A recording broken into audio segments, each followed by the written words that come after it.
Assalamualaikum warahmatullahi wabarakatuh. Berbagai informasi dari peristiwa yang terjadi di wilayah Sumatera Selatan pagi hingga sore hari ini Jumat 29 Juli 2022 terangkum dalam Sumeko News.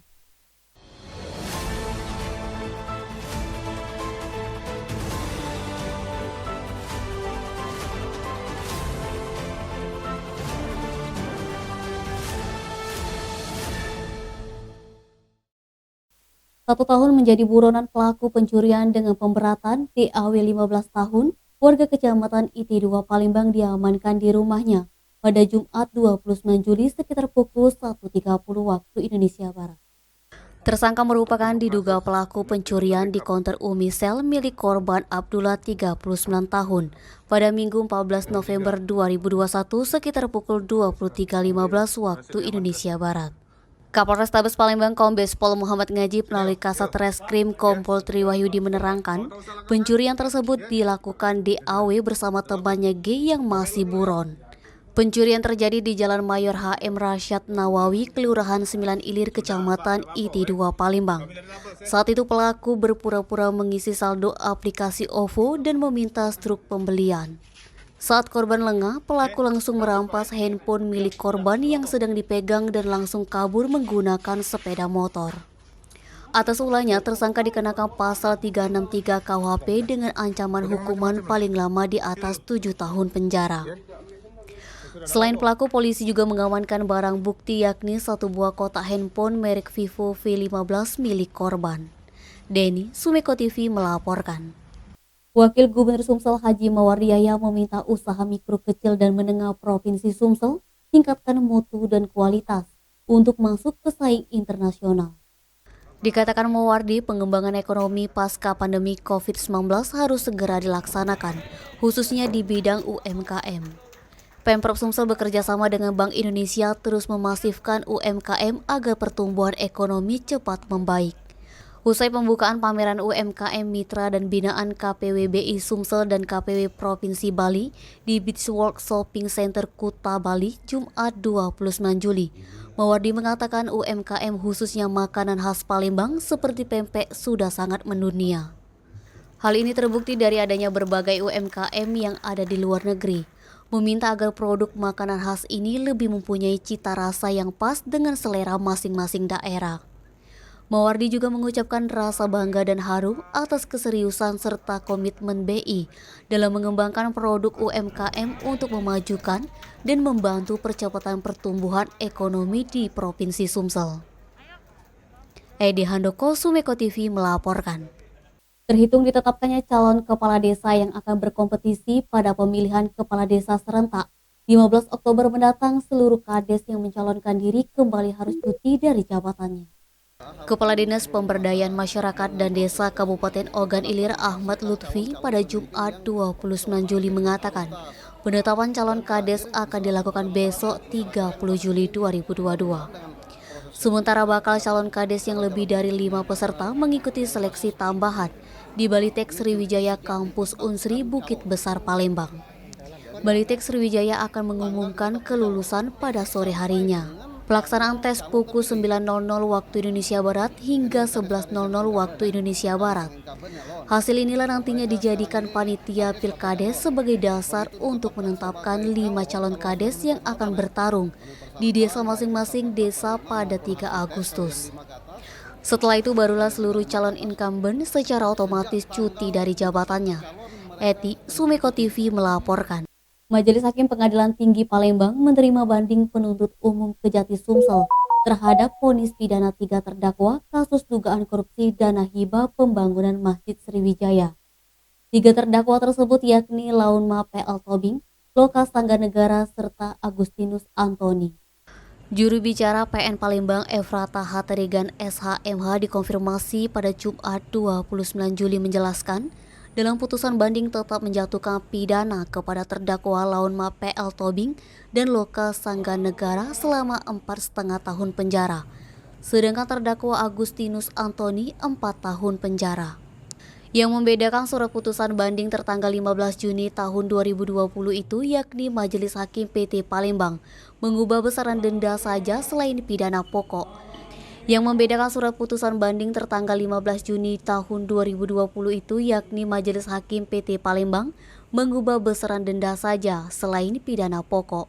Yang mana pada putusan tingkat pertama menjatuhkan denda kepada para terdakwa masing-masing 200 juta, subsidiar 1 bulan kurungan.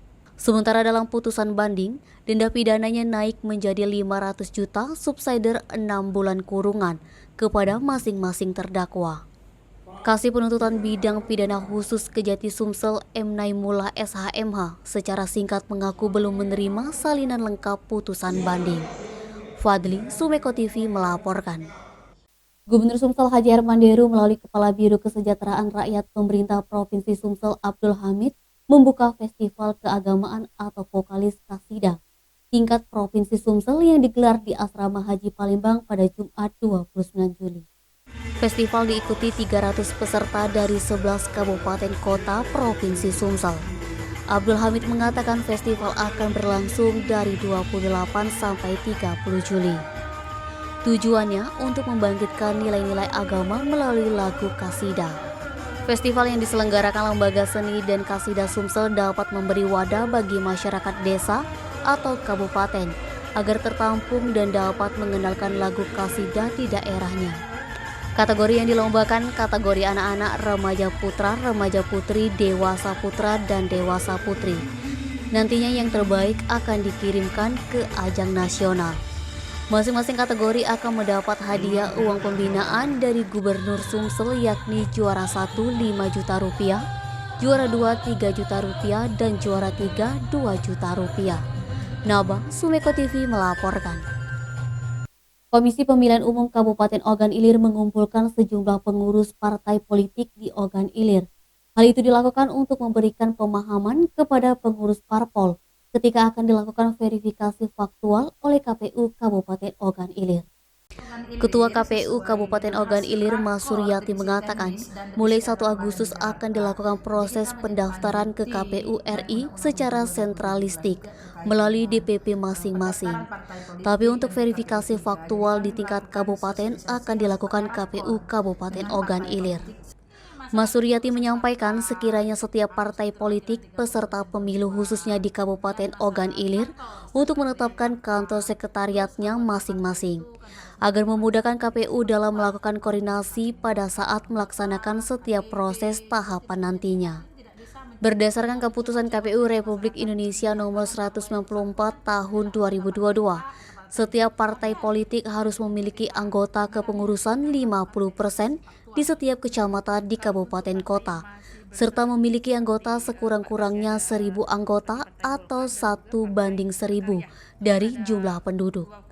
Di mana jumlah penduduk di Kabupaten Ogan Ilir adalah 424.518 penduduk, dengan pembagian 1:1000, yaitu 424 anggota kepengurusan partai politik. Eti, Sumeko TV melaporkan. Pemerintah Kota Palembang berencana akan membangun rumah susun khususnya bagi aparatur sipil negara. Dusun yang akan dibangun berlokasi di Jalan Panca Usaha, Kecamatan Seberang Ulu 1, tepatnya seberang Rumah Sakit Umum Daerah Palembang Baring. Sekretaris Daerah Kota Palembang Ratu Dewa mengatakan lahan yang akan dibangun rusun sudah clear karena milik Pemkot Palembang. Lahannya seluas 8.232 meter persegi.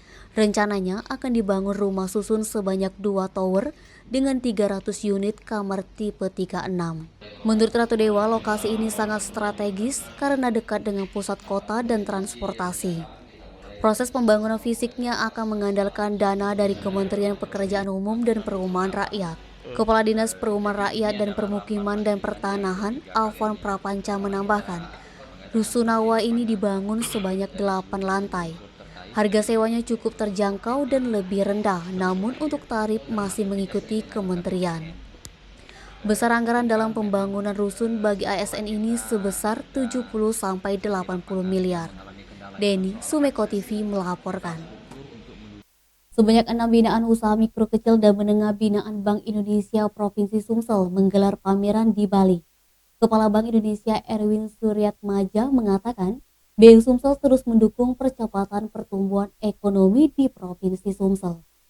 Sebagai langkah pengembangan pasar UMKM, BI mengenalkan produk khas Sumsel agar lebih dikenal di provinsi lainnya. Melalui pameran UMKM Mitra dan Binaan KPWBI Sumsel dan KPW Provinsi Bali di Beachwalk Shopping Center Kuta Bali Jumat 29 Juli. Produk UMKM khas Palembang yang dikenalkan di Provinsi Bali yakni pempek Cek Molek, pempek Syamil, pempek Cek Putri, pempek Umiabi, Rumah Kopi Sumsel, Biskabin Coffee, UMKM Bali Sambal Mantu, CC Krilas, Coklat CK, Kopi Bali Arabica Kintamani, The Living Bar. Pameran ini bertujuan agar makanan dan minuman khususnya pempek dapat lebih dikenal dan mempunyai daya saing sampai internasional. Menurutnya, di Bali mempunyai tempat wisata yang telah dikenal banyak oleh negara asing. Diharapkan makanan dan minuman khas Palembang dapat lebih dikenal hingga mancanegara. Selain itu, BI Sumsel juga menyediakan pembayaran secara digital menggunakan KRIS untuk memudahkan dalam setiap transaksi. Edi Handoko, Sumeko TV melaporkan. Demikian Sumeko News hari ini. Jangan lupa like, komen, dan subscribe channel YouTube yang Sumeko Official. Wassalamualaikum warahmatullahi wabarakatuh.